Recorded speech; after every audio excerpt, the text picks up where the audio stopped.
প্রথম আমরা মদিনা থেকে প্রায় 70 কিলোমিটার দূরে বিলাল মাসি নামক যে জায়গাটিতে এসেছি, সেখানে আমাদের প্রাকৃতিক যে ঝর্ণা, এই প্রথম আসলে আমরা সন্ধান পেয়েছি। সেই জন্য আজকে আমাদের বিশেষ টিম আমরা এসেছি এখানে সেটা জায়গাটি পরিদর্শনের। ইতিমধ্যেই আমরা বিভিন্ন গণমাধ্যম এবং বিভিন্ন ফেসবুক, ইউটিউবে আমরা দেখেছি সেই স্থানটি। সেই সূত্র ধরেই আমরা এসেছি আজকে এই বিলাল মাসি ঝর্ণা দেখতে।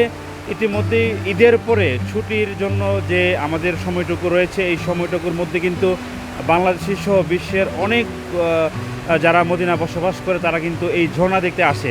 তেমনিভাবে আমাদের মদিনার বেশ কয়েকজন ব্যবসায়ী এবং ফ্যামিলি সহকারে তারা এই ঝর্ণা দেখতে এসেছে। আমরা একটু কথা বলছি যে এই প্রথম মদিনার এই মরুর বুকে যে ঝর্ণা দেখে কেমন লাগছে। আমার সাথে আছেন আব্দুল হান্নান মুসাফির। আমি একটু জানবো ওনার কাছ থেকে এই প্রথম যে মরুর বুকে ঝর্ণা কেমন লাগছে আপনাদের এই ঝর্ণা দেখে। জি, আসসালামু আলাইকুম। আসলে এই ঝর্ণা দেখে ভাষায় প্রকাশ করার মতো না। আপনারা জানেন আমরা কর্মজীবনে সবাই ব্যস্ত থাকি, তো অনেক দিন ধরে আমরা বিভিন্ন টেলিভিশন, পত্রপত্রিকা, বিভিন্ন ফেসবুক মিডিয়া আমরা দেখতে পাই, কখনো সময় পাই না, সুযোগ হয় না আমাদের আসাতে। তো আজকে আমরা SATVর মাধ্যমে আমরা এখানে আসলাম এবং খুব সুন্দর উপভোগ করলাম। রাস্তাটা অনেক ভয়ঙ্কর আসার জন্য, যাদের হাইলাইট গাড়ি আছে, উইনেট আসছে, তাদের জন্য আসার জন্য সুবিধা। নর্মালি প্রাইভেট কার নিয়ে আসা খুবই কষ্টকর, তবে অনেক সুন্দর। যে প্রাকৃতিক ঝর্ণা নিচ্ছকে না দেখলে আসলে বোঝার নয়। যে আওয়াজগুলো আপনারা শুনতে পাচ্ছেন, যে ঝর্ণার আওয়াজ, শস্য শব্দ, আর পানিগুলো অত্যন্ত ঠান্ডা, আর এখানের মনোরম পরিবেশে আমরা এখানে আসতে পেরে অনেক আনন্দ এবং আমরা নিজকে গর্বিত মনে করছি। ধন্যবাদ আপনাকে।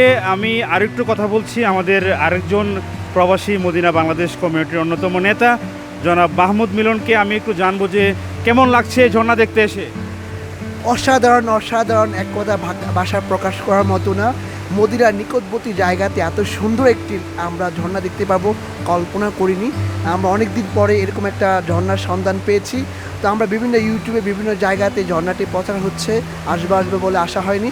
তো আজকে আমাদের কমিউনিটি অনেক ব্যক্তিবর্গ এখানে ঘুরতে এসেছে, সাথে আমাদের অনেক মিডিয়া ব্যক্তিবর্গ এসেছেন।